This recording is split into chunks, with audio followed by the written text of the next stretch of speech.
Good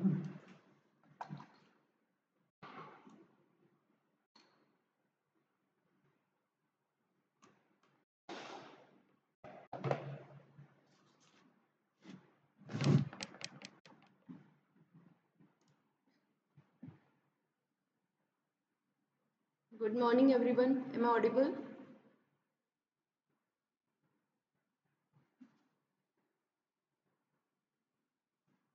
आवाज येतोय? Okay. आणि पीपीटी दिसते?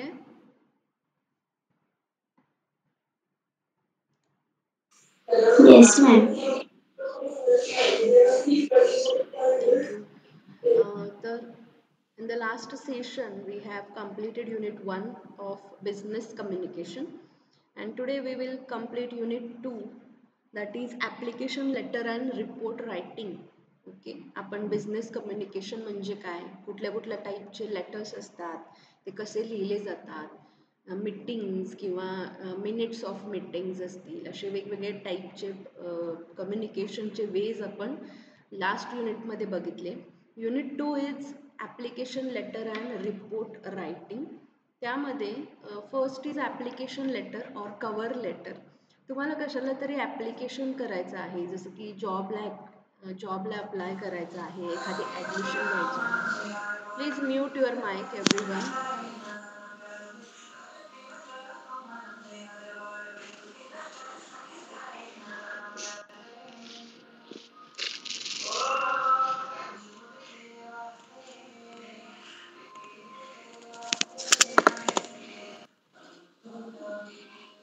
श्रुती,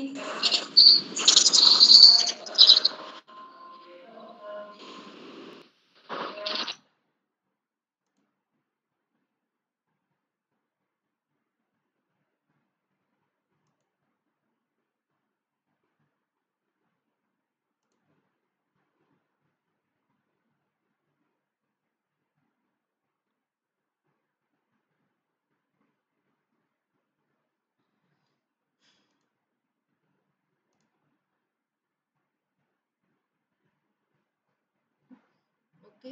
सो तुम्हाला जॉबसाठी अप्लाय करायचं आहे एका ठिकाणी, किंवा ॲडमिशन घ्यायचं आहे तुम्हाला, किंवा तुम्हाला ऑफिसमध्ये जॉब करताय and you need to request for leave or loan or passport visa, यासाठी तुम्हाला ॲप्लिकेशन करायचं असेल तर त्याला म्हणायचं ॲप्लिकेशन लेटर, ज्यामध्ये तुम्ही रिक्वेस्ट करताय, formally you request for something. So it is also called as cover letter. It introduces you and shows why you are suitable for the position, and it should make a good first impression so the employer reads your resume. समजा तुम्हाला जॉबसाठी apply करायचं असेल तर तुमचा resume असतो, रिझ्यूमवरती तुम्ही एक ॲप्लिकेशन लेटर काय करता, त्याला कॉपी करून किंवा त्याला अटॅच करता, ज्याच्यावरती तुम्ही लिहिता की माझं नाव असं असं आहे आणि माझं हे क्वालिफिकेशन आहे आणि मला तुमच्या ऑर्गनायझेशनमध्ये जॉब करायचं आहे, मी इंटरेस्टेड आहे, आणि माझी म्हणजे काय म्हणतो आपण, please consider attached resume and I request to kindly consider the resume, and जर तुमच्या ऑर्गनायझेशनमध्ये ते सुटेबल असेल तर मला एक I should get that opportunity to work. So अशा पद्धतीने एक पत्र आपण त्याच्यासोबत जोडतो, त्याला आपण ॲप्लिकेशन लेटर असं म्हणतो. Then covering letter. आता कवरिंग लेटर म्हणजे एक जसं की मी आता म्हणलं की त्याला कवर लेटर पण म्हणतात आणि ॲप्लिकेशन लेटर पण म्हणतात. मग कवर लेटर जे असतं ते 1 पेजमध्ये शॉर्ट असतं, जे तुमच्या रिझ्यूम बरोबर, जसं की आता ॲप्लिकेशन लेटर हे जॉबसाठी असेल किंवा लोनसाठी असेल, विजासाठी असेल किंवा आणि कुठल्या गोष्टींसाठी तुम्ही जिथे अप्लाय करणार आहे त्या लेटर्सला ॲप्लिकेशन लेटर म्हणतात. आणि रिझ्यूम बरोबर Hello, तुम्ही ma'am. जोडताय. येस. मॅम पीपीटी दिसत नाहीये. बाकीच्यांना दिसते? Yes, ma'am, दिसतो. So Aniruddha, you check your internet connection. Okay. So covering letter म्हणजे काय, तर तुमच्या रिझ्यूम बरोबर जेव्हा तुम्ही 1 पेज अटॅच करता स्पेसिफिकली रिझ्यूमसाठी, तर त्याला कव्हरिंग लेटर म्हणतात. ज्यामध्ये तुम्ही शॉर्ट 3 पॅरेग्राफ बनवू शकता. It should be have 250 to 400 words, ज्यामध्ये म्हणजे 400 वर्डपर्यंत तुम्ही ते लिहू शकता. अगदी फापट पसारा त्याच्यामध्ये लिहायचा नसतो. शॉर्ट सिम्पल असायला पाहिजे ते. And purpose for covering letter is to introduce yourself and show how your skills match the job. जसं मी आता एक उदाहरण सांगितलं. कव्हर लेटरला तुम्ही लिहू शकता की याच्या मागे मी काय काय जोडलेलं आहे. समजा मला जॉबसाठी तुम्ही रिझ्यूम जोडलेला आहे. रिझ्यूममध्ये तुमचा एक्सपिरियन्स आहे, तुमचं क्वालिफिकेशन आहे, तुमचं जे काही तुमचे काय म्हणतो आपण एक्सपिरियन्स लेटर्स आहेत ते सगळे आहेत. तर त्यामध्ये तुम्ही वरती 1 पेज जे वाचल्यानंतर तो माणूस पुढे मी सगळ्यांना रिक्वेस्ट करते, please mute your mic.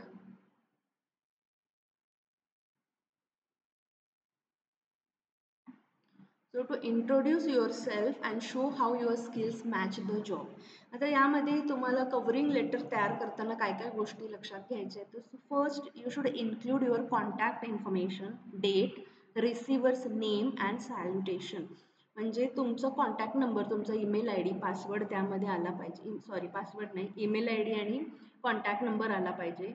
Date आली पाहिजे, कुठल्या दिवशी तुम्ही ते ॲप्लिकेशन किंवा कव्हरिंग लेटर लिहिताय त्याची डेट. रिसिव्हर्स नेम म्हणजे कोणासाठी तुम्ही ते लिहिताय, जसं की टू द डायरेक्टर असेल, टू द HR मॅनेजर असेल. सॅल्युटेशन म्हणजे त्याचं जे डायरेक्टर असतील किंवा HR मॅनेजर असतील त्यांचं ते सॅल्युटेशन. त्याच्यामध्ये तुम्ही सिम्पल अँड प्रोफेशनल फॉन्ट वापरायचं, जसं की उगाचच ते इटालियन फॉन्ट किंवा असे नवीन नवीन जे डिझाईनमध्ये फॉन्ट्स येतात ते न वापरता सिम्पल टाइम्स न्यू रोमन सगळीकडे मोस्टली वापरलं जातं. So simple and professional font to be used. Then single spacing and neat margins. त्या कव्हरिंग लेटरवरती त्याचं स्पेसिंग म्हणजे वरच्या 2 लाईनमध्ये काहीच स्पेसिंग नाही आहे, खालच्या 2 लाईनमध्ये 2 स्पेस ठेवला आहे, खूपच 2 लाईनमध्ये अंतर आहे. असं न करता सगळ्या पूर्ण लेटरमध्ये सिंगल स्पेसिंग असलं पाहिजे. मार्जिन चारही बाजूनं त्याला सेम मार्जिन असलं पाहिजे. You should write it clearly with no grammar mistake. Grammar mistake अजिबात त्याच्यामध्ये करू नका. क्लिअरली लिहा तुम्हाला काय म्हणायचं ते. सिम्पल वर्ड्स वापरा, उगाचच टेक्निकल आणि कॉम्प्लिकेटेड वर्ड्स वापरायला जाऊ नका. Show show how you can help the company, not just what you want. म्हणजे तुम्हाला जे काय पाहिजे ते न लिहिता तुम्ही कंपनीच्या दृष्टिकोनातनं तिथं पॉईंट ऑफ व्ह्यूनं लिहिलं पाहिजे की मी तुमच्यासाठी तुमच्या कंपनीला असा असा माझ्या क्वालिफिकेशनचा किंवा एक्सपिरियन्स यूज होऊ शकतो, किंवा माझे स्किल्स नॉलेज तुमच्या प्रोडक्टिव्हिटीवरती इम्पॅक्ट करू शकतात. अशा पद्धतीने तुम्ही कंपनीला कशी हेल्प करू शकता हे सुद्धा त्याच्यातून काय झालं पाहिजे, डिक्टेक्ट झालं पाहिजे. Avoid general and copied sentences. तर कॉपी केलेले सेंटेन्सेस, कुणाचा तरी लेटर लिहिले ते आहे तसं कॉपी केले, जनरल सेंटेन्सेस वापरलेत, तर तसं न करता थोडंसं अट्रॅक्टिव्ह पण असलं पाहिजे आणि इझी टू अंडरस्टँड पण असलं पाहिजे. अशा पद्धतीने ते कव्हरिंग लेटर लिहिलं जातं. तर इथे कव्हरिंग लेटर मी तुम्हाला दाखवते. यामध्ये मी काय केलं होतं की एक सर्टिफिकेट कोर्सेस आम्हाला डिस्टन्समध्ये सुरू करायचे होते आणि त्याच्याशी रिलेटेड सर्टिफिकेट कोर्सचं जे फॉर्मॅट होता किंवा त्याचं जे काही मटेरियल कसं बनवायचं आहे, तो जो PPR म्हणतो आम्ही त्याला, तो एक असाइनमेंट दिली होती की पूर्ण सर्टिफिकेटबद्दलची डिटेल्स म्हणजे किती महिन्याचं असणार, किती फी असणार, त्याचा सिलॅबस काय असणार, किती लेक्चर्स होणार त्याचे, थेरी कसे घेणार किंवा थेरीला किती मार्क असणार, असाइनमेंटला किती मार्क असणार, कोण त्याचे लेक्चर्स घेणार, असे सगळे डिटेल्स तुम्हाला एक सर्टिफिकेट कोर्स तयार करायचा होता. तर मग हे कव्हरिंग लेटर आहे ज्याच्यावरती मी काय केलं की इन शॉर्ट लिहिलं की हे याच्या मागे मी काय काय जोडलेलं आहे. 2 सर्टिफिकेट कोर्सेसचे काय केलेले आहेत, डिटेल्स जोडलेले आहेत. तर हे झालं. असं तुम्ही रिझ्यूम बरोबर एक जोडता. रिझ्यूमला अटॅच केलेलं तुम्ही इथे आता इथे तुमची माहिती येईल, इथे टू द डायरेक्टर कोणाला सब्जेक्ट येईल आणि मग रिस्पेक्टेड सर इथे तुम्ही लिहिता की मी माझं नाव असं असं आहे, माझं क्वालिफिकेशन हे झालेलं आहे. इन शॉर्ट तुम्हाला लिहायचं आहे कारण ऑलरेडी तुम्ही रिझ्यूम जोडलेला आहे. त्यामध्ये तुम्ही असं लिहू शकता की मला ह्या गोष्टींमध्ये एक्सपिरियन्स आहे, प्लस माझ्याकडे हे स्किल्स आहेत, किंवा मी इथे या वर्षी ह्याच्यामध्ये काम केलेलं आहे आणि मला तुमच्या कंपनीमध्ये जॉब करायची अपॉर्च्युनिटी म्हणजे मी बघत आहे. अशा पद्धतीने आणि माझी रिक्वेस्ट आहे की तुम्ही माझं हे जे ॲप्लिकेशन आहे ते कन्सिडर करा. अशा पद्धतीने आपण 1 पेज करतो आणि रिझ्यूमला अटॅच करतो. नाऊ रिझ्यूम जे म्हणलेलं आहे ते कसं करायचं असतं किंवा रिझ्यूमलाच आपण बायोडेटा पण म्हणतो, CV पण म्हणतो. सो बायोडेटा किंवा रिझ्यूममध्ये काय काय असतं, summary of personal, educational and professional details. आता तुम्हाला सगळ्यांना माहिती आहे की रिझ्यूम कसा करायचा असतो. तुमचे पर्सनल डिटेल्स असतात, जसं की नेम, एज, तुमचे डेट ऑफ बर्थ असेल, ॲड्रेस असेल, phone number, email ID. Then educational details असतात, तुमचं काय झाले, ग्रॅज्युएशन काय झालेलं आहे किंवा 10वी 12वी, तुमचे सब्जेक्ट्स कुठले होते, कॉलेज कुठलं होतं, प्रत्येक एज्युकेशन डिटेलला किती पर्सेंटेज मिळालेले आहेत, ह्या गोष्टी आपण रिझ्यूममध्ये टाकतो. प्लस प्रोफेशनल डिटेल्स पण टाकतो, जसं की तुम्हाला कुठल्या ह्याच्यामध्ये तुमचा एखादा एक पर्टिक्युलर कोर्स झाला असेल किंवा तुम्ही आधी कुठेतरी काम केलेलं आहे, रिसर्च वर्क केलेलं आहे, स्टायपनवरती काम केलेलं आहे, ह्या गोष्टींमध्ये तुम्हाला एक्सपिरियन्स आहे, तर प्रोफेशनल डिटेल्स पण असतात. It the biodata or resume help employers to understand the skills and background. तो रिझ्यूम बघितल्यानंतर आपल्याला लक्षात येते की ह्या माणसाकडे काय स्किल्स आहेत आणि काय याचं बॅकग्राऊंड आहे. So it's like your advertisement to get called for interview. काय म्हणलं, एक प्रकारे आपण रिझ्यूम थ्रू आपलंच काय करतोय, ॲडव्हर्टिजमेंट करतोय. आपण ॲडव्हर्टिजमेंट करतोय आणि जो इंटरव्ह्युअर आहे किंवा जी कंपनी आहे ती आपल्याला इंटरव्ह्यूला बोलवू दे म्हणून आपण आपलं ॲडव्हर्टिजमेंट करतोय थ्रू बायोडेटा और थ्रू दिस रिझ्यूम. तर अशा पद्धतीने मग हॉबीज पण लिहिले जातात त्याच्यामध्ये, कुठले कुठले तुम्हाला लँग्वेजेस येतात ते लिहिलं जातं, तुमचे स्ट्रेंथ्स काय आहेत, तुमचे विकनेसेस काय आहेत ते लिहिलं जातं. देन सिग्नेचर असते खाली, म्हणजे ते डिक्लेअर करतं की हा बायोडेटा किंवा हा रिझ्यूम तुमचाच आहे, हे डिक्लेअर केलं जातं. लक्षात येत आहे? Yes, ma'am.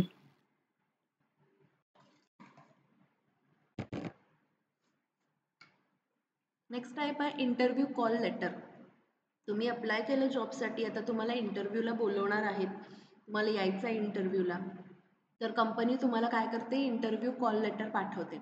जसं की त्यामध्ये तुमचं नाव असेल, it is sent by employer to invite shortlisted candidates for the interview. Shortlist केलेले आहेत कॅन्डिडेट, जसं की ॲप्लिकेशन्स भरपूर आले पण त्यातले 10 जणांना शॉर्ट लिस्ट केले आणि त्यांना आता इंटरव्ह्यूला बोलवायचं आहे. मग कंपनीकडून जे पत्र येतं की तुम्हाला या दिवशी, ह्या टायमिंगला, ह्या प्लेसला तुम्हाला इंटरव्ह्यूला यायचं आहे आणि काय काय डॉक्युमेंट्स घेऊन यायचे आहे ते सुद्धा त्याच्यामध्ये लिहिलेलं असतं.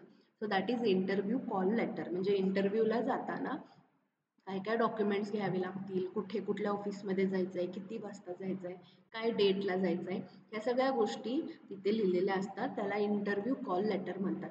Then reference letter. आता रेफरन्स लेटर म्हणजे काय, तर कंपनीमध्ये जे जॉब करणारे लोक असतात, ऑलरेडी ते जॉबला आहेत तिथे, किंवा किंवा त्यांचे जे टॉप मॅनेजमेंट असतील ते काही लोकांना किंवा ते त्यांच्या ओळखीतल्या लोकांना रेफर करतात, रिकमेंड करतात. जसं की एखादा एम्प्लॉयर, एखादा मॅनेजर म्हणेल की माझा एक फ्रेंड आहे किंवा माझा एक क्लासमेट आहे, तो सुद्धा चांगला, म्हणजे त्याला सुद्धा चांगला एक्सपिरियन्स आहे, त्याचं या गोष्टीमध्ये ग्रॅज्युएशन झालेलं आहे आणि त्याचा आपल्याला चांगला उपयोग होईल, आपण त्याला बघूया. म्हणजे एक मॅनेजर एका दुसऱ्या माणसाचं त्याच्या रिलेटिव्हमध्ये असतील किंवा त्याच्या फ्रेंड सर्कलमधलं कोणाला तरी रिकमेंड करत असेल, तर त्याला म्हणतो आपण रेफरन्स लेटर.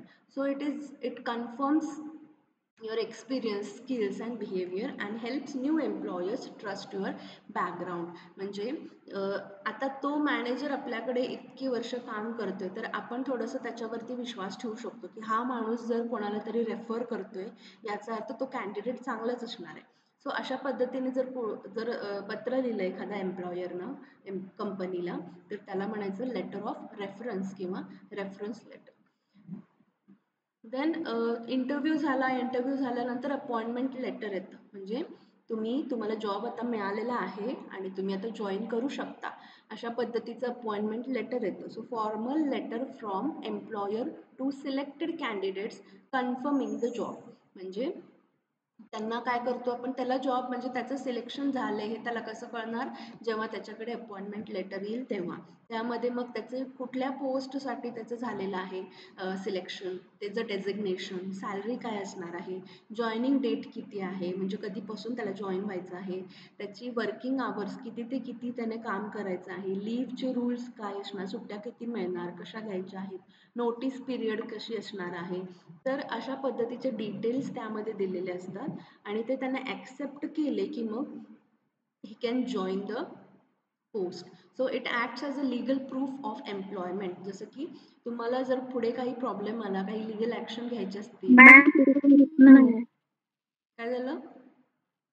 पीपीटी दिसत नाही. पीपीटी बाकीच्यांना दिसते, माझ्या इथे ओपन आहे. दिसते सगळ्यांना पीपीटी? Yes madam. हो मॅम. सो एक लीगल प्रूफ म्हणून हे आपण वापरू शकतो नंतर काही गोष्टींसाठी. देन अपॉइंटमेंट लेटर आलं, तो जॉईन झाला, पण तो जॉईन झाला की लगेच त्याला आपण परमनंट करतो का? नाही. तर त्याला प्रोबेशन पिरियडवरती पहिल्यांदा ठेवलं जातं. समजा 3 महिने, 6 महिने आधी त्याचं काम कसं आहे हे बघितलं जातं आणि 3-6 महिन्यानंतर त्याचा परफॉर्मन्स खरंच चांगला आहे, त्याने चांगलं काम केलंय, तर मग त्याला परमनंटची ऑर्डर येते. That is confirmation letter. Confirmation letter given after the probation period, usually 3 to 6 months. It confirms that employee is now permanent in the company. It refers to appointment letter and may include revised salary. काय म्हणलंय की यामध्ये तुम्हाला परमनंटची order मिळते आणि ती 3 ते 6 महिन्यानंतरच, probation पिरियडच्या 3 ते 6 महिन्यानंतर मिळते. त्यामध्ये पुन्हा एकदा रिवाईज केलेलं असतं सगळं की तुम्हाला काय पोझिशन आहे, स्टार्ट डेट कधी जॉईन करायचं आहे, कुठल्या डिपार्टमेंटमध्ये तुम्हाला काम करायचं आहे, किंवा रिवाइज्ड सॅलरी असेल त्यांची, ती वाढली असेल तर ती सगळी मेन्शन करून ते कन्फर्मेशन लेटर दिलं जातं. Then promotion letter. आता एखाद्याचा परफॉर्मन्स चांगला आहे, त्यानं चांगलं काम केले म्हणून त्याला आपण प्रमोशन देतो. जर प्रमोशन देताना त्याला लेटर दिलं जातं, that is promotion letter. So given to employee who is promoted to higher post and it appreciates good work and mentions the new role and salary. आता त्याला प्रमोशन मिळाले म्हणजे त्याला रिस्पॉन्सिबिलिटी त्याची वाढलेली आहे, त्याची हायर पोस्ट झालेली आहे, रोल्स रिस्पॉन्सिबिलिटी वाढणार, इन्क्रीमेंट होणार, मग नवीन रोल कुठला आहे, नवीन पोस्ट कुठली आहे त्याची आणि त्याच्यासाठी किती सॅलरी त्याला मिळणार आहे, या गोष्टी त्या प्रमोशन लेटरमध्ये मेन्शन केलेल्या असतात. Then retrenchment letter. आता रिट्रेचमेंट म्हणजे काय, तर कंपनी काय होते, फायनान्शियल लॉसमुळे किंवा काहीही गोष्टी असू शकतात ज्याच्यामुळे कंपनी आता बंद पडणार आहे किंवा त्यांना एम्प्लॉईज कमी करायचे आहेत कारण त्यांचा लॉस आहे. आता 100 एम्प्लॉईज काम करतात पण आम्हाला तेवढा डिमांड नाही आहे किंवा आमचं तेवढं आता काय नाही आहे, बजेट नाही आहे, म्हणून आम्ही काय करतोय, स्टाफ रेड्यूस करतोय, म्हणजे स्टाफ काढून टाकतो. कोणाचा माईक ऑन आहे?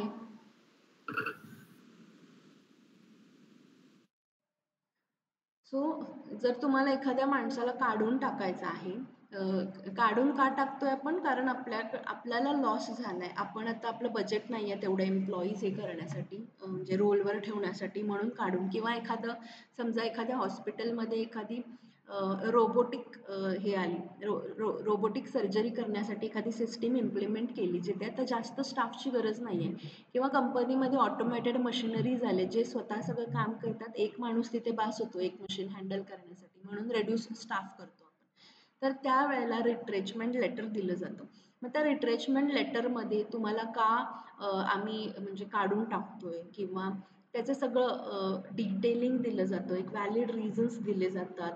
3 महिने आधी त्यांना नोटीस दिली जाते जेणेकरून ते दुसऱ्या ठिकाणी जॉब काय करतील, शोधायला सुरुवात करतील. तर कंपनीची आत्ता पोझिशन किंवा कंडिशन तशी चांगली नाही आहे म्हणून जॉबवरून काढून टाकलं जातं, पुअर परफॉर्मन्स आहे म्हणून नाही, तर कंपनीज लॉसमध्ये म्हणून काढून टाकतात, त्याला म्हणायचं retrenchment letter. Then resignation letter. आता रेझिग्नेशन लेटर तुम्हाला सगळ्यांना माहिती आहे, रेझिग्नेशन म्हणजे कुणाला तरी रिझाईन करायचं आहे, जॉबवरती थांबायचं नाही आहे, जॉब सोडायचा आहे. मे बी त्याला दुसरीकडे चांगली नोकरी मिळाली असेल, मे बी त्याला तिथलं वर्क एन्व्हायरमेंट आवडलं नसेल, किंवा त्याला स्वतःचा बिझनेस सुरू करायचा असेल, काही गोष्टी असू शकतात जेणेकरून तो काय करू शकतो, रिझाइन करू शकतो. So it is written by employee to inform about leaving the job. तुम्ही डायरेक्टली जॉबवरून उद्यापासून बंद झालात यायला, तर काही तुमचे ड्यूज असतात, काही तुमचे समजा पी-एफसाठी तुम्ही काही कॉन्ट्रिब्युशन देत असाल, तुमचे काही पगार त्यांच्याकडे रिझर्व्ह असतील, तर ते तुम्हाला मिळण्यासाठी ही जी फॉर्मॅलिटी आहे ती करावी लागते. तुम्हाला एक रिटनमध्ये द्यावं लागतं, की तुम्ही जॉब सोडताय ह्या दिवसापासून. एक नोटीस पिरियड असते, जसं की तुम्हाला जॉब सोडायचा आहे, पण ॲटलीस्ट 1 to 3 मंथ तुम्ही आधी सांगितलं पाहिजे, जेणेकरून ती जागा जी रिकामी आहे, त्यांचं काम बंद पडणार नाही. त्या 1 किंवा 3 महिन्यापर्यंत ते लोकं काय करतील, नवीन माणूस तिथे शोधतील. त्या नवीन माणसाला तुम्हाला काय करावं लागतं, त्याचे जे काही कामं पेंडिंग आहेत किंवा काय जॉब रोल होता हे त्याला समजावून सांगून मग तुम्ही काय करता, जॉब सोडून देता किंवा दुसरीकडे जॉइन होता. सो जेव्हा तुम्ही रिटनमध्ये सांगता, की मी म्हणजे जॉब सोडतोय, मग ते पण प्रोफेशनल वेनं तुम्हाला सांगितलं पाहिजे तुम्ही. पोलाईट शब्द वापरले पाहिजे. You should be polite and professional and while writing the resignation letter. तुम्ही त्याच्यामध्ये थँक यू म्हणा, तुमचं गाईडन्स तुम्ही मला दिला, तुमचा सपोर्ट खूप मला मिळाला किंवा अशा पद्धतीचं किंवा मला अजून काही तुम्हाला हेल्प हवी असेल त्या ट्रान्झिशन पिरियडमध्ये तरी पण मी तयार आहे करायला. अशा पद्धतीने ते रेझिग्नेशन लेटर लिहिलं पाहिजे. Then next is report writing. आता रिपोर्ट रायटिंग म्हणजे काय, तर एक रिपोर्ट बनवला जातो. समजा काहीतरी एक सिच्युएशन आहे. जसं की मला मागच्या वेळेला असा रिपोर्ट बनवायला सांगितलं, की स्टुडंट्स जे आहेत, जे फर्स्ट इयरचे स्टुडंट्स आहेत, त्यांचे कुठले कुठले विषय जास्त बॅकलॉग राहतात, कुठल्या विषयामध्ये ते त्यांचं म्हणजे फेल होण्याचं प्रमाण जास्त आहे, त्याच्यावरती एक रिपोर्ट बनवा म्हणून सांगितलं. आता हा रिपोर्ट मला बनवायचा असेल तर माझ्याकडे काहीतरी डेटा पाहिजे.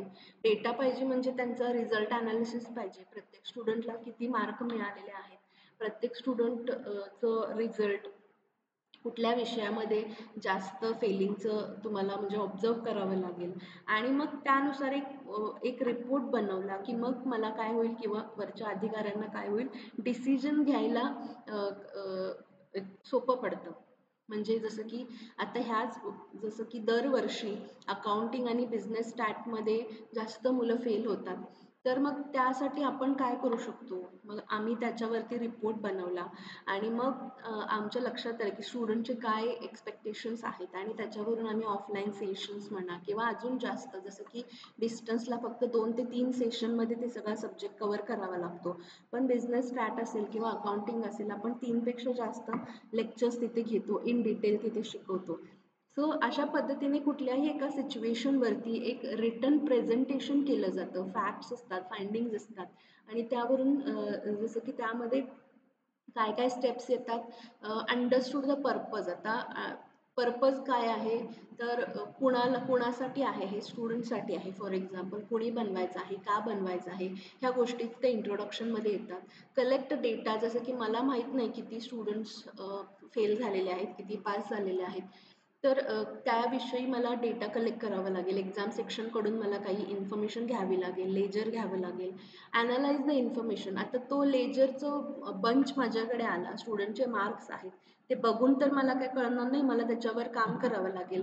जसं की काउंट करावं लागेल, स्टुडंटचं ॲनालिसिस करावं लागेल and then organise the data. आता ॲनालिसिस केलं, जसं की 100 पैकी समजा 60 मुलं ही बिझनेस स्टॅटमध्ये फेल झाली आहेत आणि 40 मुलं अकाउंटिंगमध्ये फेल झालेत. हे कधी कळलं, जेव्हा मी ॲनालिसिस केलं तेव्हा.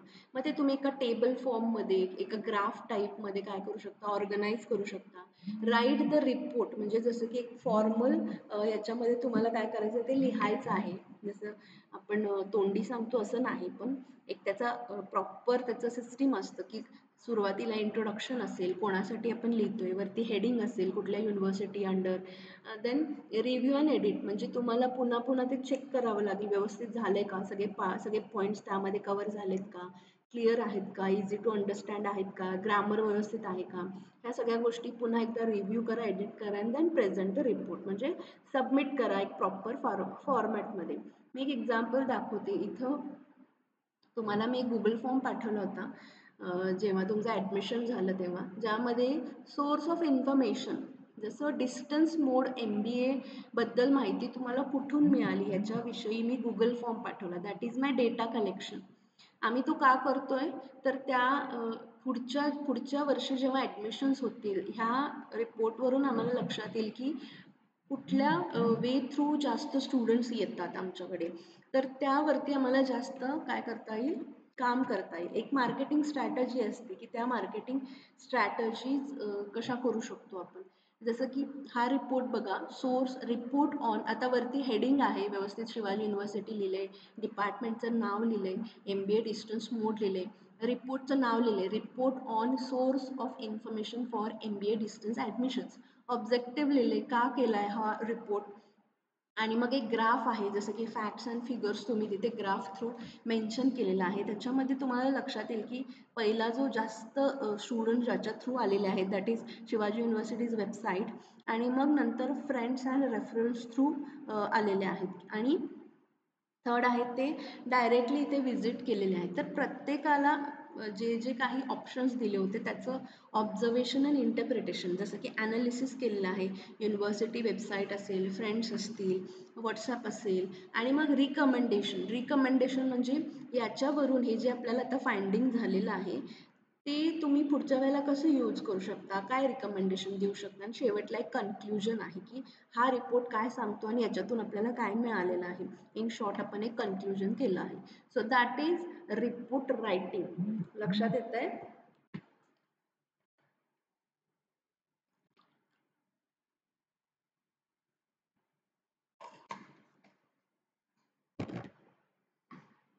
येस, लक्षात आलं रिपोर्ट रायटिंग?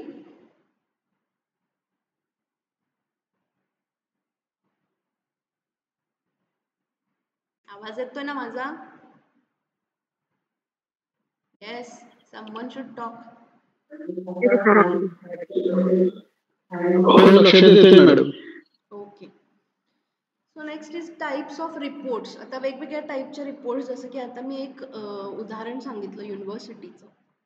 आता वेगवेगळे रिपोर्ट्स कंपनीमध्ये बनवावे लागतात, ऑर्गनायझेशनमध्ये, जसं की रुटीन रिपोर्ट, रेग्युलर अपडेट्स असतात, मंथली सेल रिपोर्ट म्हणजे मंथली सेल किती झाला, ह्या मंथला किती सेल झालेला आहे, किंवा ह्या मंथमध्ये किती ॲडमिशन झालेले आहेत, ह्या पद्धतीनं रुटीन रिपोर्ट असतो. स्पेशल रिपोर्ट म्हणजे एखादा स्पेसिफिक इश्यू झालेला आहे, समजा एखाद्या स्टुडंटने एखादी कंप्लेंट केलेली आहे, किंवा फॅक्टरीमध्ये ॲक्सिडेंट झालेला आहे, तर त्याच्याविषयी कसा झाला ॲक्सिडेंट, कोण होतं त्यामध्ये, काय काय रिझन आहे त्या ॲक्सिडेंटचं, म्हणजे मशिनरीमध्ये काही खराबी होती का, त्या वर्करची चूक होती, मग त्याच्यावर काय केलं तुम्ही, जसं की त्याला लगेच हॉस्पिटलमध्ये नेलं, त्याच्यावर ट्रीटमेंट झाली, मग कुठल्या हॉस्पिटलमध्ये नेलं, किती वाजता नेलं, त्याच्यासोबत कोण होतं, ट्रीटमेंट कशी झाली, किती दिवस लागणार आहे, किंवा काय टाईपचं त्याला इजा झालेली आहे, काय टाईपचं त्याला इंजुरी झालेली आहे, त्या रिलेटेड सगळ्या, म्हणजे एका स्पेसिफिक इश्यू रिलेटेड काही रिपोर्ट बनवले जातील तर त्याला स्पेशल रिपोर्ट म्हणतात. Internal report used within the company, जसं मी आता सांगितलं की आमच्या डिपार्टमेंटमध्ये मला सांगितलं होतं की हा रिपोर्ट बनवा, source of information. Internal report आहे, तो काही कुठे आपल्याला प्रेझेंट करायचा नाही आहे, फक्त आपल्या काही आम्हाला काही डिसिजन्स पुढे घेता यावेत त्यासाठी केलेला रिपोर्ट आहे, इंटरनल रिपोर्ट आहे.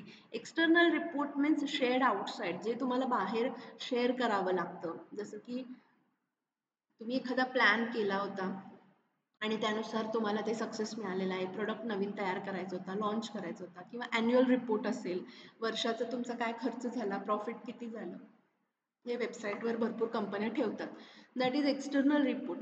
इन्फॉर्मेशन रिपोर्ट म्हणजे काही फॅक्ट्स तुम्हाला, जसं की कॉलेजमध्ये असेल तर स्टुडंटची लिस्ट, ती सुद्धा एक इन्फॉर्मेशन रिपोर्ट म्हणून कन्सिडर केली जाते. एम्प्लॉई लिस्ट असेल.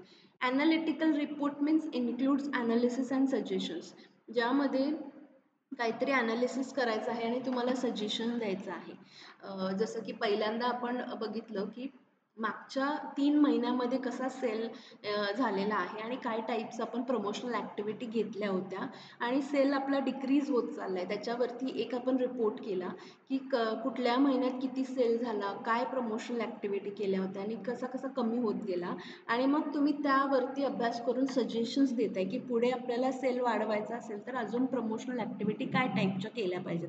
That is analytical report. Formal report means त्याच्यामध्ये असं एसे टाईप लिहिलं जातं. एक long, detailed and structured report असतो. इनफॉर्मल म्हणजे शॉर्ट असतो, जसं की एक मेमो असेल त्या टाईपचा एक 4 ते 5 लाईनमध्ये तो केला जातो. शॉर्ट ऑर लाँग रिपोर्ट म्हणजे अगेन तो त्याचं लेंथ किती आहे त्यानुसार आपण त्याला नाव देऊ शकतो. शॉर्ट रिपोर्ट आहे का लाँग रिपोर्ट आहे. Then proposal report. Proposal report म्हणजे एखादी आयडिया तुम्हाला सजेस्ट करायची आहे, एखादा प्लॅन. जसं की आमच्याकडे आता नवीन सर्टिफिकेट कोर्स सुरू करायचा आहे, तर आपण काय करतो त्याचं PPR तयार करून पुढे डिसिजन घेण्यासाठी आम्ही त्यांना मांडतो. तर दॅट इज प्रपोजल रिपोर्ट. जसं की आपण एक नवीन काहीतरी सुरू करतो, एखादा प्लॅन आहे आपल्याकडे, एखादी आयडिया आहे, तर ते सजेस्ट करण्यासाठी बनवलेला रिपोर्ट. व्हर्टिकल और लॅटरल रिपोर्ट. व्हर्टिकल म्हणजे एक रिपोर्ट जो वरपर्यंत जाणार आहे, जसं की CEO किंवा यांच्यापर्यंत जे काही मॅनेजिंग डिरेक्टर्स असतील त्यांच्यापर्यंत ती माहिती जाणार आहे. जसं आपण म्हणलं की मंथली सेल रिपोर्ट आहे, तो फक्त डिपार्टमेंट वाईज नाही तर पूर्ण टॉप मॅनेजमेंटला पण कळलं पाहिजे की काय काय झालेलं आहे किंवा काय डिसिजन घ्यायचा आहे. That is which goes up और विच गोज डाऊन. जसं की एका CEOना काहीतरी इन्फॉर्मेशन द्यायची आहे वर्कर्सपर्यंत. एखादा रिपोर्ट बनवला की असं असं ॲक्सिडेंट्स भरपूर होत आहेत आणि एम्प्लॉईजना किंवा वर्कर्सना सेफ्टी काय आहे हे कळलं पाहिजे. केअरफुली त्यांनी मशिनरीजवरती काम केलं पाहिजे. अशा पद्धतीने एक रिपोर्ट बनवला, तो वर्कर्सपर्यंत गेला. That is vertical. लॅटरल म्हणजे डिपार्टमेंटमध्येच, जसं की मार्केटिंग डिपार्टमेंटनं प्रोडक्शन डिपार्टमेंटला काहीतरी रिपोर्ट पाठवला. जसं की समजा मार्केटिंग डिपार्टमेंटमध्ये त्यांनी डेटा कलेक्शन केला की कस्टमरचं एक्सपेक्टेशन्स काय आहेत, कस्टमरला काय पाहिजे आहे, त्यानुसार तुम्हाला प्रोडक्शन करावं लागेल. असा एक रिपोर्ट प्रोडक्शन डिपार्टमेंटला पाठवला आणि मग प्रोडक्शन डिपार्टमेंट कस्टमरच्या एक्सपेक्टेशननुसार प्रोडक्ट तयार करणार. So lateral report. Periodic report म्हणजे रेग्युलरली जो तयार होतो, दर आठवड्याला किंवा दर महिन्याला एक रिपोर्ट तयार होतो, त्याला पिरियॉडिक रिपोर्ट म्हणतात. फंक्शनल रिपोर्ट म्हणजे एक पर्टिक्युलर डिपार्टमेंटशी रिलेटेड, जसं की फायनान्सशी रिलेटेड असेल, बजेट असेल, बजेट रिपोर्ट असेल, ॲन्युअल रिपोर्ट असेल, तो फक्त फायनान्स डिपार्टमेंटशी रिलेटेड आहे म्हणून त्याला फंक्शनल रिपोर्ट म्हणतात.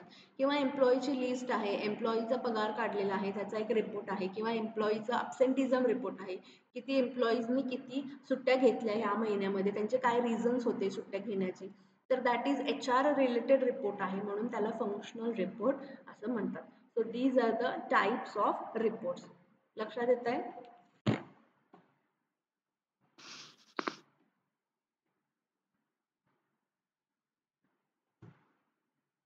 देन रिपोर्ट बाय इंडिव्हिज्युअल म्हणजे एका माणसाने जर बनवला असेल रिपोर्ट ऑर्गनायझेशनच्या वतीनं, तर त्याला म्हणतात report by individual. It is simple and short 2 to 3 pages. जसं मगाशी एक सोर्स ऑफ इन्फॉर्मेशन आपल्याला बघितलं आपण, डिपार्टमेंटसाठी पूर्ण डिपार्टमेंटसाठी काम करणार आहे त्या रिपोर्टवरती, पण तो मी बनवला. मी स्टुडंटकडून गुगल फॉर्म भरवून घेतला आणि त्याच्यावरती अनालिसिस केलं. 2 पेजेसचा रिपोर्ट आहे, simple and short. That is report by individual.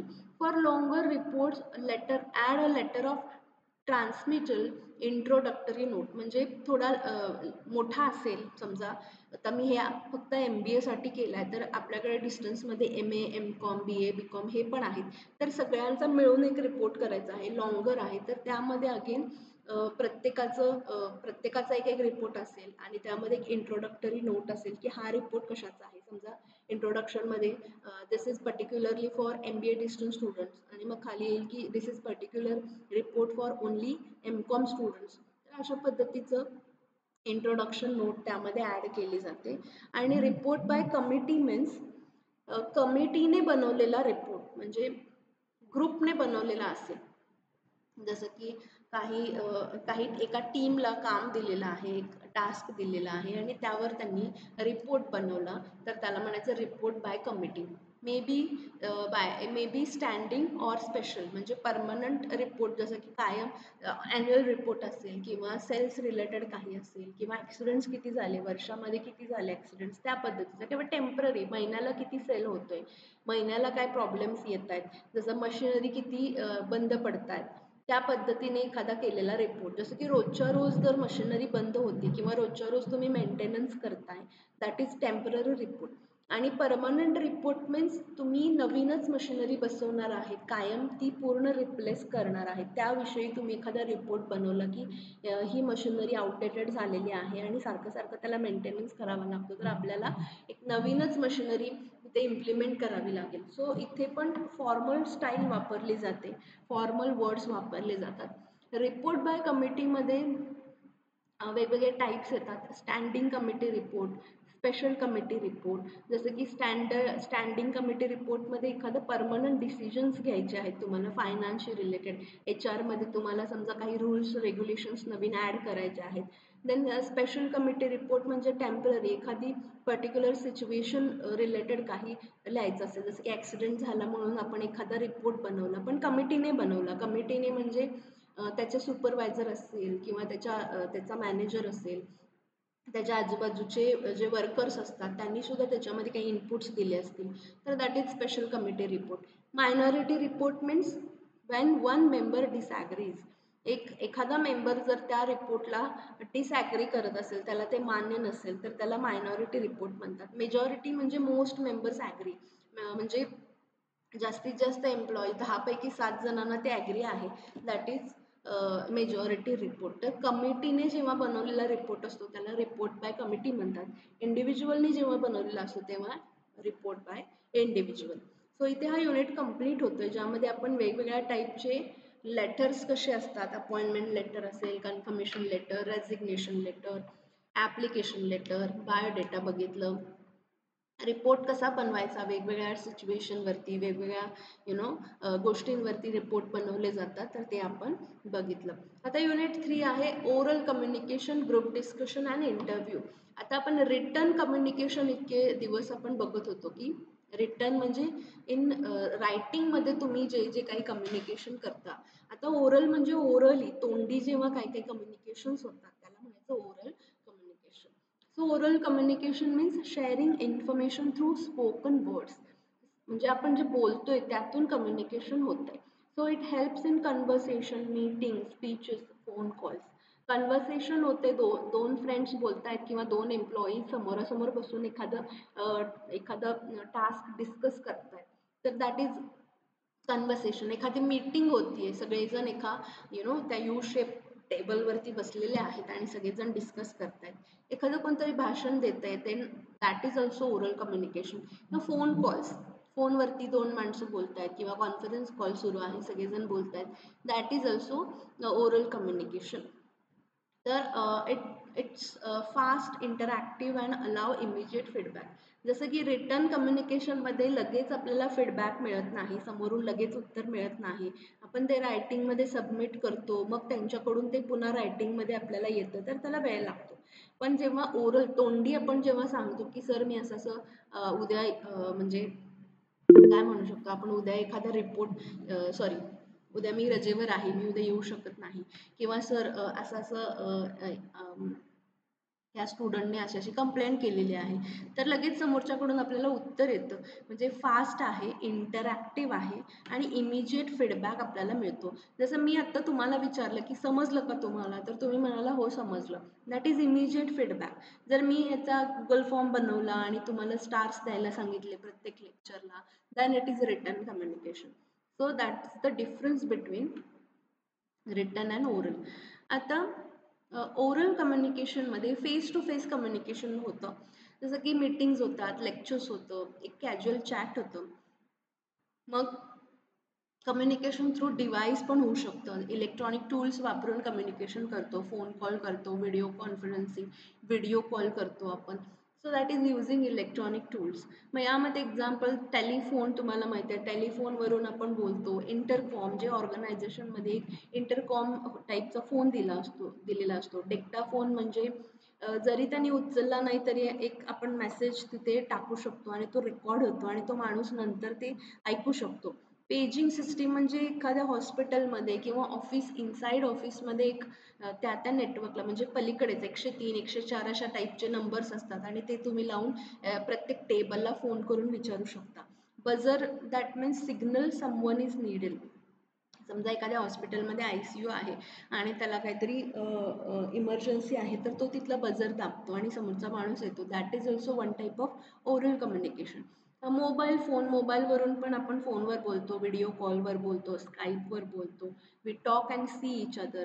So that is oral communication. मग ते फॉर्मल असू शकतं किंवा इनफॉर्मल असू शकतं. फॉर्मल म्हणजे ऑफिसमध्ये आपण जसं बोलतो, कुठली लँग्वेज आपण तिथे वापरतो, पोलाइटली आपण बोलतो, दॅट इज फॉर्मल. इनफॉर्मल म्हणजे फ्रेंड्स बरोबर आपण लंचला बसलेलो आहे, चहा पितोय आपण काही कलिग्स बरोबर, तर दॅट इज इनफॉर्मल, म्हणजे की चॅट करतोय आपण. सो यामध्ये ओरल कम्युनिकेशनमध्ये 2 गोष्टी खूप इम्पॉर्टंट आहेत, स्पीकिंग अँड लिसनिंग. ओके, तुम्ही कसं बोलताय that is very important. So choose the right words and tone depending on the audience. काय म्हणलंय की जर एखादा बॉस बोलत असेल एखाद्या वर्कर बरोबर आणि जर एखादा तो फ्रेंड बरोबर बोलत असेल तर त्याच्यामध्ये डिफरन्स असतो, त्याचे वर्ड्स म्हणा किंवा त्याचा टोन म्हणा. एखादी टीचर जर स्टुडंट बरोबर बोलते तर तो एक वेगळा टोन असू शकतो आणि त्यांचे वर्ड्स पण वेगळे असू शकतात. पण स्टुडंट्स म्हणजे क्लासमेट्स जर एकमेकांबद्दल बोलत असतील तर त्यांचा टोन हा वेगळा असतो. म्हणजे it depends on the audience. आणि लिसनिंग खूप जास्त इम्पॉर्टंट असतं कम्युनिकेशनमध्ये. So you have to focus on what others say to understand properly. जसं की समोरचा आपल्याला काहीतरी सांगतोय पण आपण नुसतंच त्याच्याकडे बघत बसलोय, आपण काही आपलं लक्ष नाही आहे, तर that is not listening, that is hearing. तुम्ही फक्त ऐकताय. पण जेव्हा ऐकून तुम्ही समजून घेताय आणि तुम्हाला काहीतरी त्याला उत्तर द्यायचं आहे पुढे, तर दॅट इज लिसनिंग. सो समोरचा काय म्हणतोय ते शांतपणे ऐकून घेणं, ते समजून घेणं, दॅट इज लिसनिंग. जर तुम्हाला लिसनिंग करायचं असेल, ऐकून समजून घ्यायचं असेल, तर you have to avoid the distraction. आजूबाजूचा खूप आवाज येतोय, पलीकडचं कोणतरी मोठमोठ्याने बोलतंय, तर मग तुम्हाला ते काय होऊ शकतं, डिस्ट्रॅक्शन्स होऊ शकतं. So keep an open mind and don't interrupt. जेव्हा समोरचा बोलतोय तेव्हा मध्ये मध्ये त्याला डिस्टर्ब करू नका, मध्ये मध्ये त्याला बोलू नका, जेणेकरून समोरच्याची लिंक तुटू शकते आणि त्याला काय सांगायचं आहे ते तो विसरू शकतो. तर त्याचा व्यवस्थित ऐकून घ्या आणि मग तुम्ही त्याला काय करा, रिप्लाय द्या. For example, a sales personal listening carefully to customer complaints. Customer complaint करतोय तर सेल पर्सननं पोलाइटली ते व्यवस्थित ऐकून घेतलं पाहिजे. काय त्याचा प्रॉब्लेम आहे ते व्यवस्थित ऐकून घेतल्यानंतर त्याचं पूर्ण संपल्यानंतर मग तुम्हाला बोलायचं आहे, दॅट इज लिसनिंग. मग आता यामध्ये ओरल कम्युनिकेशन करताना आपण क्वेश्चन्स विचारतो, आपल्याला उत्तरं मिळतात. तर त्यामध्ये क्वेश्चनिंग टेक्निक्स असतात, वेगवेगळे टाईपचे क्वेश्चन्स असतात. जसं की फर्स्ट टाईप आहे ओपन अँड क्लोज्ड क्वेश्चन्स. म्हणजे ओपन अँड क्लोज्ड क्वेश्चन म्हणजे ओपनमध्ये तुम्हाला काय करावं लागतं, तुम्हाला लॉंग आन्सर्स द्यावे लागतात. It needs long answers. For example, why did you choose this job. तुम्हाला तुम्ही हा जॉब का निवडला, किंवा मी विचारलं की तुम्ही MBAच का निवडलं, ग्रॅज्युएशन नंतर MBAच का तुम्ही चूज केलं ॲज अ करिअर, तर दॅट इज ओपन. कारण प्रत्येकाचं आन्सर हे वेगवेगळं असू शकतं, लॉंग असू शकतं. क्लोज्ड म्हणजे मी तुम्हाला ऑप्शन्स देणार आणि त्या ऑप्शनमधलंच तुम्हाला एखादं सिलेक्ट करावं लागेल, किंवा शॉर्ट आन्सर असं की are you satisfied with your MBA degree, किंवा तुम्हाला आवडतोय का तुमचा जॉब, त्याचं उत्तर येस किंवा नो असू शकतं. म्हणजे तेवढंच विचारलं आणि तेवढंच उत्तर द्यायचं आहे, that is closed questions. Then funnel question means start general and go specific. जसं की तुम्ही पहिल्यांदा चालू करताय क्वेश्चनिंग, सुरुवातीला थोडे सिंपल प्रश्न विचारताय आणि मग हळूहळू डीपमध्ये तुम्ही जाताय. जसं की समजा तुम्हाला फ्रेंड तुमचा समजा थोडासा डिस्टर्ब आहे, तर तुम्ही लगेच त्याला जाऊन काय झालं मला सांग काय, असं नाही विचारू शकत. तो लगेच उत्तर देणार नाही कारण तो ऑलरेडी डिप्रेस्ड आहे. तर तुम्ही त्याला सुरुवातीला एक जनरल जेवलास का, काय झालं, काल कुठे गेला होतास, फिरायला गेला होतास का, मग काय झालं तिथे, काही प्रॉब्लेम आहे का, असं जर तुम्ही एक एक विचारत गेलात तर मग तो काय करेल, ओपन होईल आणि व्यवस्थित उत्तरं देईल. जसं की अजून एक एक्झाम्पल आहे, how many people were there, किती माणसं होती तिथे, किती स्टुडंट्स होते लेक्चरला, मग त्या प्रत्येकाने किती उत्तरं दिली, त्यांना व्यवस्थित समजलं का. Funnel questions start with general questions and then go to specific question. तरी आपण डॉक्टरांकडे गेलो की डॉक्टर पहिल्यांदा काय विचारतात की काय होतंय तुम्हाला, मग काय होतंय म्हणल्यावर पहिल्यांदा ते म्हणतात काय खाल्लं होतं, काल कुठे बाहेर गेला होता का, वाऱ्यामध्ये गेला होता का, बाहेरचं पाणी पिलंय का, मग हा त्रास पोटात दुखतंय का. म्हणजे पहिल्यांदा ते जनरलने स्टार्ट करतात and then go to specific. Third type is probing questions. Probing questions means to get more detailed or clarity. For example, can you give an example or when exactly did it happen. म्हणजे तुम्हाला एखाद्या प्रश्नाचं अजून detail मध्ये उत्तर पाहिजे आहे, अजून क्लॅरिटी पाहिजे आहे, अशा प्रकारचे जेव्हा प्रश्न विचारले जातात तेव्हा त्याला प्रोबिंग क्वेश्चन म्हणतात. जसं की मी आता एखादं एक्झाम्पल दिलं की सॉरी एखादी कन्सेप्ट शिकवली ओरल कम्युनिकेशन, तर तुम्ही म्हणाल की अजून मॅडम एक 2-3 एक्झाम्पल सांगा जेणेकरून मला अजून चांगल्या पद्धतीने कळेल. दॅट इज म्हणजे तुम्हाला त्याचं काय पाहिजे, डिटेलिंग पाहिजे आहे. That is probing question. Then leading questions. Leading question means suggest and answer used to persuade and confirm the agreement. जर समोरच्याला आपण लीड करायचं आहे, त्याच्याकडून वधवून घ्यायचं आहे ते, तुम्हीच त्याला उत्तर सांगताय आणि त्याच्याकडून वधवून घ्यायचं आहे. म्हणजे काय, समजा जेवण केलं आपण, समोरचा उत्तर द्यायच्या आधीच आपण विचारले, आपणच म्हणतो की आज भाजी छान झाली आहे ना, म्हणजे समोरचा म्हणेल की हो छान झाली. म्हणजे leading questions, you suggest and answer, तुम्हीच आन्सर सजेस्ट करता. जसं की example, this is a better option isn't it. Isn't it म्हणलं की मग तो म्हणेल की yes, this is the better option. That is leading question. Then rhetorical questions means you don't need to answer, used for effect. For example, who doesn't want the success. कोणाला success नको आहे आयुष्यामध्ये, कोणाला पैसा नको आहे, कोणाला पैसा नको आहे, हा प्रश्नाचं उत्तरच त्यामध्ये दडलेलं आहे की तुम्हाला याचं वेगळं उत्तर देण्याची गरज नाही. Then using questioning techniques. तुम्ही काय पद्धतीचे टेक्निक्स यूज करता आणि समोरच्यावर काय इम्पॅक्ट होतो त्याचा. जसं की a teacher asking open questions to encourage the discussion. जसं मी 1 to 1 शिकवलं आणि प्रत्येकाला एक एक प्रश्न विचारला की तुम्हाला काय वाटतं, तुम्ही ह्याच्याबद्दल काय सांगू शकता, म्हणजे एक ओपन डिस्कशन ठेवलं तर स्टुडंट्स काय होतात, एनकरेज होतात. जसं की असे क्वेश्चनिंग टेक्निक्स जर वेगवेगळे वापरले, it helps in learning, building relationship, solving the conflicts and persuading others. म्हणजे तुम्ही शिकू पण शकता याच्यातून, एकमेकांचं रिलेशनशिप मेंटेन करू शकता, बिल्डअप करू शकता, काही वाद होत असतील तर ते सॉल्व करू शकता, दुसऱ्यांना हेल्प करू शकता, कोऑर्डिनेट करू शकता. So that is some types of questions किंवा क्वेश्चनिंग टेक्निक्स. नेक्स्ट कन्सेप्ट आहे ऑब्झर्वेशन. ऑब्झर्वेशन म्हणजे काय, तर तुम्ही फक्त ऑब्झर्व करता, फक्त लक्ष ठेवता आणि त्यावरून काही गोष्टी तुम्ही काय करता, नोटीस करता किंवा तुमच्या काही गोष्टी लक्षात येतात. जसं की क्लासमध्ये समजा एक ऑफलाईन लेक्चर सुरू आहे, मुलं सगळी बेंचवरती बसलेली आहेत आणि मॅडम शिकवत आहेत. तर मागची काही मुलं जर चुळबुळ करत असतील, त्यांचं लक्ष नसेल, तर आपण फक्त ऑब्झर्व करतो की कुठली मुलं, रोज एक 10 दिवस मी रोज ऑब्झर्व करते की एक मुलग्याचं कधीच लक्ष नसतं क्लासमध्ये. तर that is using your senses. तुमचे जे 5 सेन्स असतात, see, hear, touch, smell and taste, ह्या गोष्टी तुम्ही यूज करून काहीतरी तुम्हाला लक्षात येतं, काहीतरी तुम्ही नोटीस करता. So that is observation. So it depends on the communication, emotional intelligence, critical thinking and attention to detail.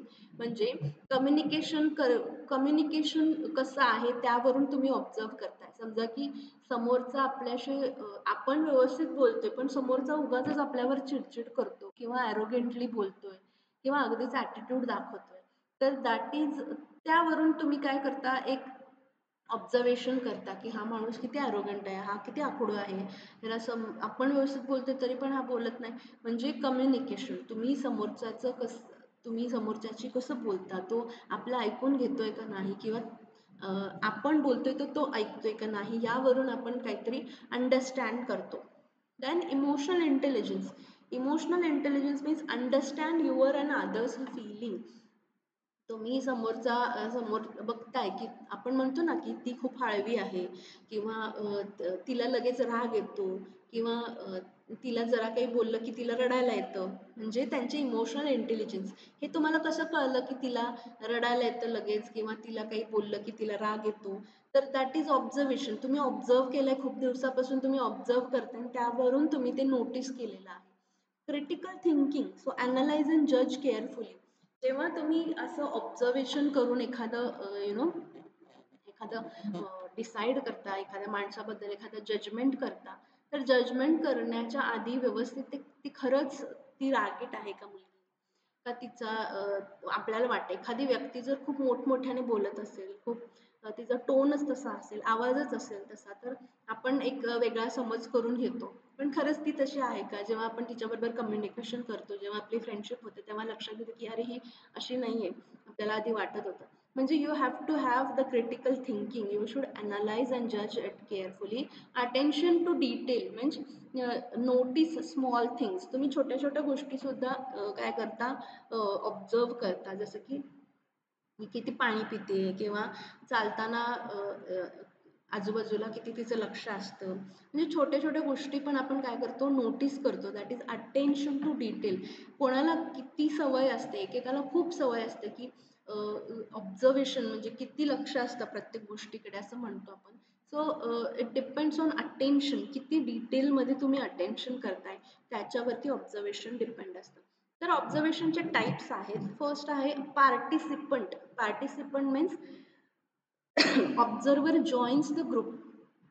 त्या ग्रुपमध्ये एखाद्या समजा for example researcher living in a village to study their life. एखादा रिसर्चर आहे, त्याला study करायचं आहे की खेड्यामधलं लाईफ जे आहे ते कसं आहे, तर त्याला त्याच्यावरती त्याचा अभ्यास आहे. मग तो तिथे काय करतो, स्वतः जाऊन तिथे राहतो. तिथे ते जसे वागतात किंवा ते जसे जगतात लाईफ, तशीच ती जगून तो काय करतो, ऑब्झर्व करतो. That is participant. म्हणजे तो स्वतः त्यामध्ये पार्टिसिपेट झालेला आहे. Non participant means observer watches from outside. For example watching a class without taking a part. जसं एखादं लेक्चर सुरू आहे, मॅडम लेक्चर घेत आहेत, पण त्यांचे जे डायरेक्टर आहेत ते एक राऊंड मारून येतात. तर दॅट इज नॉन पार्टिसिपंट. ते स्वतः लेक्चर घेत आहेत का नाही, ते फक्त बघत जातात, एक राऊंड मारतात की व्यवस्थित क्लास सुरू आहे का नाही, आणि त्यावरून ते ठरवतात की हां बाबा मॅडम व्यवस्थित शिकवत आहेत आणि लेक्चर मुलं सगळी प्रेझेंट आहेत लेक्चरला. That is non-participant observation. Controlled means done with tools like camera or and schedule. म्हणजे एखाद्या कस्टमरचं बिहेवियर आहे किंवा एखाद्या एम्प्लॉईचं काय बिहेवियर आहे हे आपण कॅमेरा थ्रू बघतो. म्हणजे रेकॉर्डिंग केलं त्याचं आणि रेकॉर्डिंग करून मग ते रेकॉर्डिंग सारखं सारखं बघून आपण त्याचं ऑब्झर्वेशन करतो.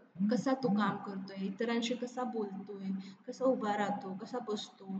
तर ह्या पद्धतीचं बिहेवियर आपण त्यामधून स्टडी करू शकतो. Uncontrolled means natural observation without planning. आता हे जे कंट्रोल्ड आहे ते तुम्हाला प्लॅन करूनच तुम्ही काय केलेलं आहे, तुम्हाला कस्टमरचं बिहेवियर काय आहे ते बघायचं आहे. पण uncontrolled means natural observation without planning. तुमचं तसं काही प्लॅन नाही आहे की मला जायचं आहे आणि ऑब्झर्व करायचं आहे. जाता जाता तुम्हाला लक्षात आलं की समजा आपण भाजी आणायला गेलो आणि तिथे एखादी बाई खूप भांडते, तर ₹2 भांडते, तर आपण म्हणतो ना काय आहे ₹2 किती बाई भांडते. That is noting people's behaviour in market. म्हणजे विदाऊट प्लॅनिंग. तुमचं काय प्लॅन होतं का ऑब्झर्व करण्याचं? नाही, तुम्ही जाता जाता असं ऑब्झर्व करून गेला. Structured means planned and systematic. जसं की तुम्ही ठरवलेलं आहे, आज मला हे ऑब्झर्व करायचं आहे. जसं की माझा एक रिसर्च होता की कोल्हापूरमध्ये कुठल्या टाईपच्या गाड्या जास्त यूज केल्या जातात. ओके.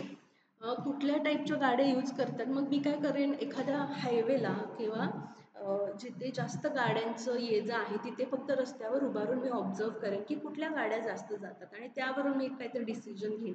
म्हणजे काहीतरी मी प्लॅन केले किंवा एम्प्लॉईज एक विशिष्ट पद्धतीचा एखादा प्रोडक्ट विकत घेत असतील, एखाद्या मॉलमध्ये सुपर मार्केटमध्ये फिरताना तो काय काय पद्धतीचं करतो, काय काय काय पद्धतीच्या गोष्टी खरेदी करतो, तो त्या का करतो, that is planned and systematic. आणि unstructured means unplanned and free observation. आपण पण मॉलमध्ये ॲज अ कस्टमर म्हणून फिरतोय आणि बाकीच्यांकडे आपलं लक्ष जातं की ही काय घेते, हा कसा वागतोय, ह्यांचं इकडे फोटो सेशन सुरू आहे, ह्या पद्धतीचं म्हणजे फ्री ऑब्झर्वेशन आहे, अनप्लॅन्ड आहे. त्याच्यामधून काय आपल्याला काही म्हणजे काही रिपोर्ट वगैरे तयार करायचं नाही किंवा काही डिसिजन पण घ्यायचं नाही. That is unstructured. Okay.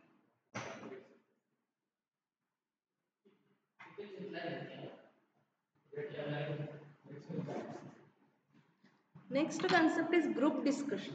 Group discussion means what, तर एक स्मॉल ग्रुप असतो, एक स्पेसिफिक टॉपिकवरती ते डिस्कस करतात आणि त्यावरून त्यांना एखादं काहीतरी कन्क्ल्युजन करायचं असतं. जसं की मी तुम्हाला म्हणलं की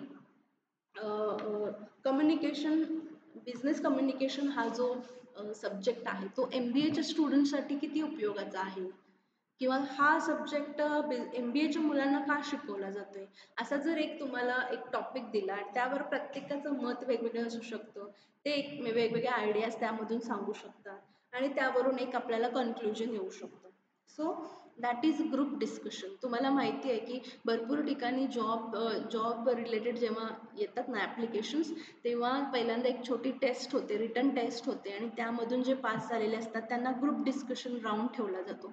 जसं की त्यामधून आपल्याला काय बघायचं असतं की कोण किती इनिशिएटिव्ह घेतं, कोणाचं कम्युनिकेशन कसं आहे, एज्युकेशन त्याचं क्वालिफिकेशन म्हणजे मॅच होतंय का, त्याला कम्युनिकेशन कसं बोलू शकतो का, किंवा बोल्ड आहे का, धाडसी आहे का, टीमवर्क कसं आहे त्याचं, ह्या सगळ्या गोष्टी आपण त्यामध्ये टेस्ट करू शकतो. किती कॉन्फिडंट आहे तो, त्याची लँग्वेज कशी आहे, तो शुद्ध मराठी बोलतोय का, असं थोडं लँग्वेज बॅरियर्स आहेत त्याच्यामध्ये, लिसनिंग कॅपॅसिटी किती आहे, म्हणजे त्या ग्रुप डिस्कशनमध्ये एक व्यक्ती बोलतोय आणि दुसरा त्याला इंटरप्ट करतोय, त्याचं ऐकून घेत नाही, किंवा एखाद्या व्यक्तीने काहीतरी विचारलंय, हा तिसरंच उत्तर देतोय, म्हणजे त्यानं ऐकलंच नाही ते प्रश्न व्यवस्थित काय होता ते.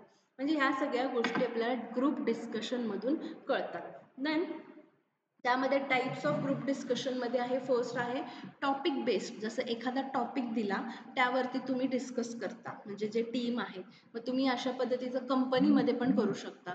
एखादी सिच्युएशन दिली, 2 एम्प्लॉईजमध्ये वाद होत आहेत किंवा ह्या गोष्टीवरून वाद झाला, तर तुम्ही कसं सॉल्व्ह कराल, तर that is a discussion.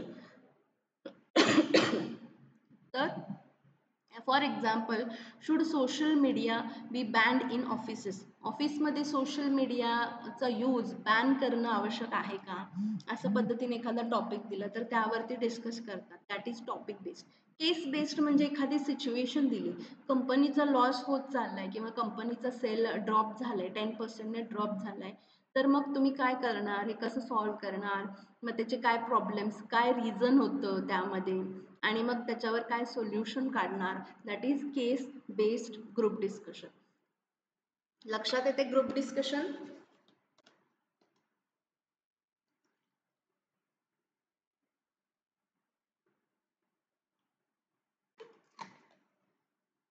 Yes. Yes, ma'am. अगदी काय अवघड नाही आहे. डे टू डे लाईफमध्ये जे होतंय किंवा डे टू डे ॲक्टिव्हिटीज मधल्याच ह्या सगळ्या गोष्टी आहेत. खूप काही असं अवघड असं काही नाही आहे यामध्ये. नेक्स्ट कन्सेप्ट आहे इंटरव्ह्यू.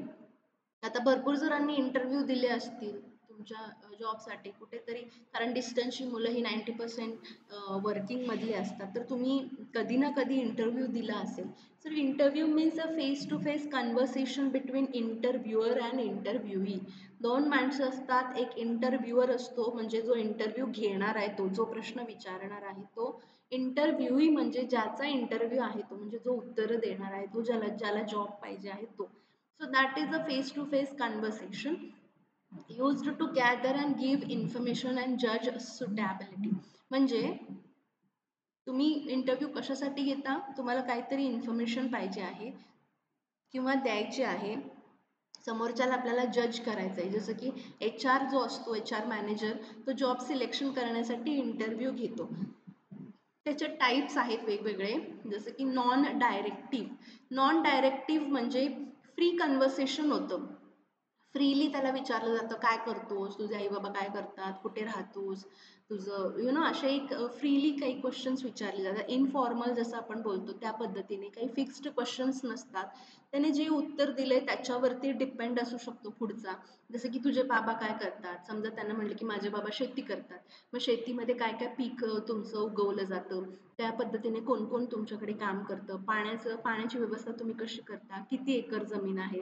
दुसरा म्हणेल की माझे बाबा डॉक्टर आहेत, तर ते विचारतील कुठल्या टाईपचे ते डॉक्टर आहेत किंवा त्यांचं हॉस्पिटल कुठे आहे. म्हणजे त्याचं उत्तर, प्रत्येकाचं उत्तर वेगवेगळं असू शकतं. सेम क्वेश्चन्स प्रत्येकाला तुम्ही विचारू शकत नाही. फ्री कन्व्हर्सेशन असतं, दॅट इज नॉन डायरेक्टिव्ह. आणि डायरेक्टिव्ह किंवा स्ट्रक्चर्ड म्हणतो, स्ट्रक्चर्डमध्ये ठरलेलं असतं की कुठल्या टाईपचे क्वेश्चन विचारायचे आहेत, पहिला कुठला, दुसरा कुठला, तिसरा प्रश्न कुठला. जसं की introduce yourself, tell me about your experience आणि तुमची what are your salary expectations. म्हणजे प्रत्येक एम्प्लॉईला तुम्ही, प्रत्येक ॲप्लिकंटला तेच प्रश्न विचारणार. फिक्स्ड क्वेश्चन्स असतात, दॅट इज डायरेक्टिव्ह किंवा स्ट्रक्चर्ड. देन सिच्युएशनलमध्ये तुम्ही काहीतरी एक सिच्युएशन देता आणि त्यावरती तो कसं उत्तर देतो हे बघता. जसे की काय एकानं विचारलं की एम्प्लॉईमध्ये भांडण सुरू आहे, तर तू काय करणार त्यावेळेला. म्हणजे एक सिच्युएशन दिली त्याला आणि तू काय उत्तर देतो ते आपण बघतोय. जसं की कस्टमरची कंप्लेंट आली तुझ्याबद्दल, तर तू काय करशील. सिच्युएशनल म्हणजे सिच्युएशन आपण त्याच्यासमोर मांडतो. Behavioural means based on past experience. For example, tell me how do you handle the difficult client. जसं की त्याचा पास्ट एक्सपिरियन्स असेल, आधी त्याने कुठेतरी काम केलं असेल, तर त्या ठिकाणी कसं तू हँडल करत होतास, तुला एक्सपिरियन्स आहे ना अकाउंटिंगचा, बजेट कसं करत होतास किंवा असा काहीतरी घोळ झाला ह्याच्यामध्ये रिपोर्टमध्ये, तर तिथे कसं हँडल करत होतास तू. अशा पद्धतीने पास्ट एक्सपिरियन्सवरती बेस्ड जे क्वेश्चन्स असतात त्याला बिहेवियरल क्वेश्चन असं म्हणतात. Then stress interview. Stress interview म्हणजे समोरच्याला जो इंटरव्ह्यू द्यायला आलेला आहे त्याचा पेशन्स टेस्ट केला जातो. म्हणजे असे काही रूड क्वेश्चन्स विचारले जातात. जसं की अजून एक एक्झाम्पल म्हणजे सकाळी 10 वाजता त्याला इंटरव्ह्यूला बोलवलं जातं. 10 वाजता तो येऊन बसलाय, त्याचा संध्याकाळी त्याला 5 वाजेपर्यंत इंटरव्ह्यूला बोलवलं जात नाही. तो विचारतोय कधी आहे माझा इंटरव्ह्यू, कधी आहे. थांबा थोडा वेळ, थांबा थोडा वेळ, सर मीटिंगमध्ये आहेत, तुमचा इंटरव्ह्यू आत्ता होईल, 10 मिनिटांनी होईल, 15 मिनिटांनी होईल. असं करत करत 4:30 वाजतात. आणि 5 वाजता समजा त्याला इंटरव्ह्यूला आत बोलवलं, तर त्या माणसाची स्थिती काय झाली असेल, त्याचा पेशन्स कसा असेल, तो चिडचिड होणार का, म्हणजे त्याची चिडचिड होणार का, तो रागाच्या भरात काय उत्तर देतोय, का त्याला टेन्शन, अजून जास्त टेन्शन येईल. तर दॅट इज स्ट्रेस इंटरव्ह्यू. समोरच्याला स्ट्रेस आणायचा आणि मग प्रश्न विचारायचे, मग त्यामध्ये तो कसा उत्तर देतो हे चेक करायचं. म्हणजे त्याचे पेशन्स चेक. काही रूढ प्रश्न विचारले जातात, काही टफ क्वेश्चन्स विचारले जातात. तर दॅट इज स्ट्रेस इंटरव्ह्यू. म्हणजे तुम्हाला असं वाटते का तुम्ही अतिशहाणे आहात, तुम्हाला असं वाटते का तुम्हाला सगळं येतंय आणि आमचं म्हणजे आम्ही तुम्हाला नाही निवडलं तर आमचं काही काम थांबणार नाही आहे इथे. असे काही रूढ क्वेश्चन्स विचारले तर त्याला स्ट्रेस येऊ शकतो समोरच्याला. Then panel interview. Panel interview म्हणजे कमिटीने घेतलेली, म्हणजे भरपूर सारे इंटरव्ह्यूअर्स असतात. कमिटी असते 5 ते 6 जणांची आणि ते सगळे मिळून प्रश्न विचारतात. प्रत्येकजण एक एक प्रश्न. तुम्ही MPSC UPSCचे काही व्हिडिओज बघितले असतील, तर दॅट इज पॅनल इंटरव्ह्यू. 3 किंवा 3पेक्षा जास्त माणसं असतात जे तुम्हाला प्रश्न विचारतात. That is panel interview. Yes.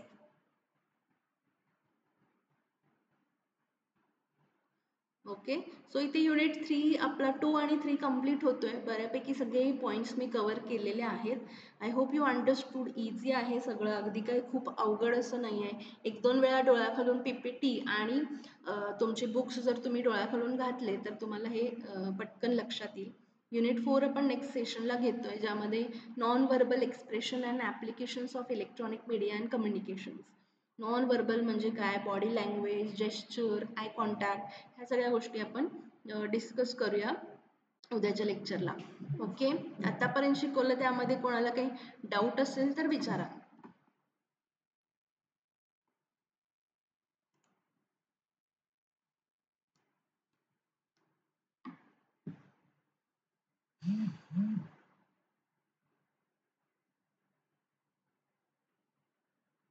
Yes.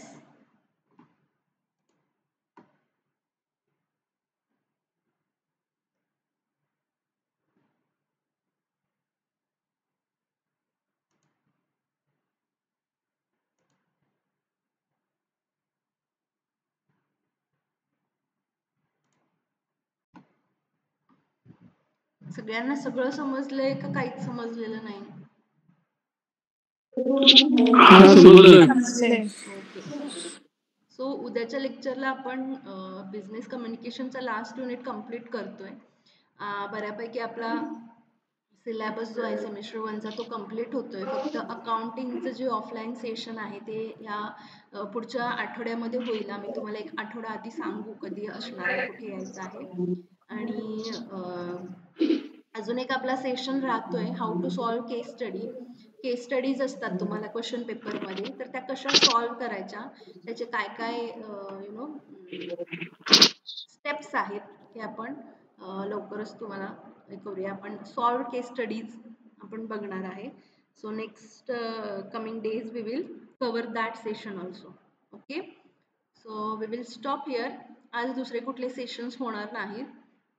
Assignments लिहायला सुरुवात करा.